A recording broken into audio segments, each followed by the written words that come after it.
أعوذ بالله من الشيطان الرجيم. Why did Muhammad ﷺ allow slavery and rape of the captured slaves? First of all, there's no indication, no documentation whatsoever that the Prophet ﷺ permitted any woman to be raped. So anybody who's saying that is a liar. They have no documented evidence of anything like that. A prophet does not rape. First of all, the Prophet ﷺ was ma'asum. Ma'asum means asum min. That means that he could not have done anything like that. A prophet is protected from sin. A prophet is protected from sin in the same way that water cannot be dry. You ever heard of dry water?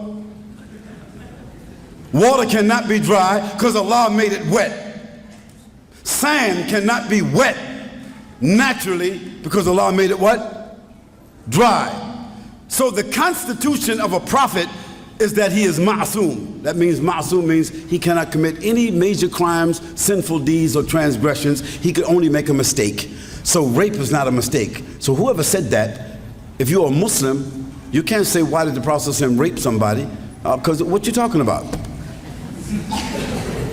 If it's a non-Muslim asking that, I understand why you're asking that, because you're between the heavens and the earth, you're suspended because of your ignorance. And maybe before you leave here, you know, you'll come down to the earth, you understand me, and understand some things. You won't have to say that again and embarrass yourself.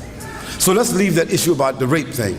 Now, if you're talking about the issue of Banu Qurayza, you know, when he took hostages, these was people who was plotting and planning and jumping between and cutting between and breaking the treaties and acting treacherously and doing all kinds of things, smiling in his face, stabbing him in his back, giving pieces of information, making loyalty with him and breaking it and giving loyalty to somebody else. Okay, they were doing it then and they doing it now. They're the same people that we call today Zionists. We don't say Jews, we say Zionists. So there were some Zionists among Banu Qurayza. The Zionists, those enemies, those pigs, those kilab, those dogs, that's what they are. We don't say Jews. Muslims get it straight. We don't have no beef with Jews. Our beef is with Zionists. Those are the kilab. Those are the poison people. Those are the treacherous people. Those are the ones who want to expand and take the whole world. They don't care white, black, Christian, nobody. They want the world for themselves, and they believe that everybody's blood is different than theirs. They are the dogs of the earth. And they was the same people at that time. And Allah subhanahu wa ta'ala inspired the Prophet ﷺ about their plots and their plans, and he checked them.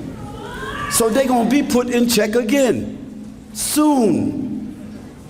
But don't be mixing it up like he was, you know, like the Prophet ﷺ was chopping off heads and rolling in and raping women and taking babies and all that kind of stuff. No, you're talking about the Vikings. Y'all understand the Vikings, right? Yeah, you're talking about the Vikings. You're not talking about the Prophet ﷺ. So don't be believing the stuff that you be reading, because most of the paper that you're reading it should be in the bathroom. You feel me? You know what kind of paper's in the bathroom. So did I answer that question? About slavery. Oh, let's take the issue of slavery. First of all, brothers and sisters, you know, you can't take the word slavery without understanding where it arrived from.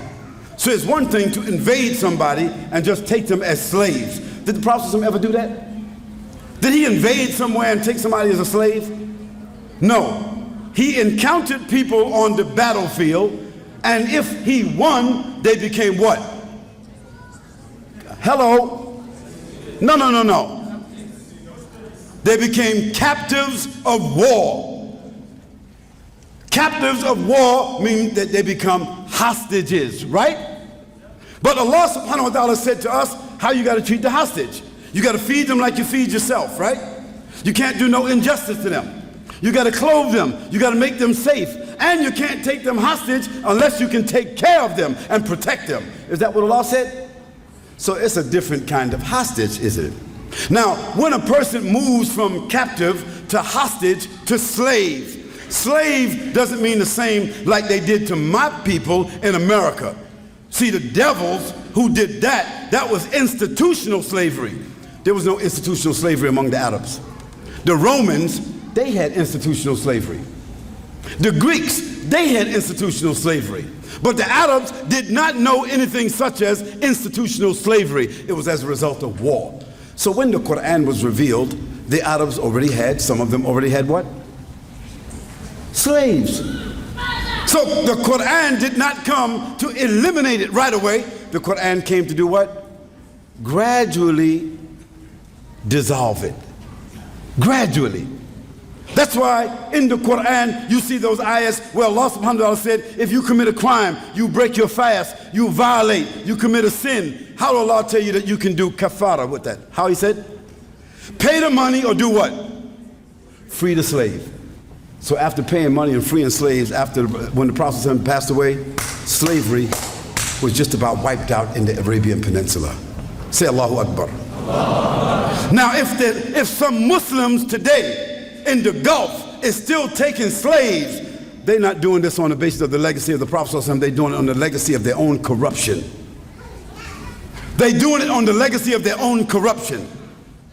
So slavery is something that Allah subhanahu wa ta'ala recognized that human beings do as a result of war. But then Allah, He applied to it a special set of adab, a special set of rules. And those rules came from Allah subhanahu wa ta'ala, and the Prophet, he observed all of those rules. And Allah, He knows the best.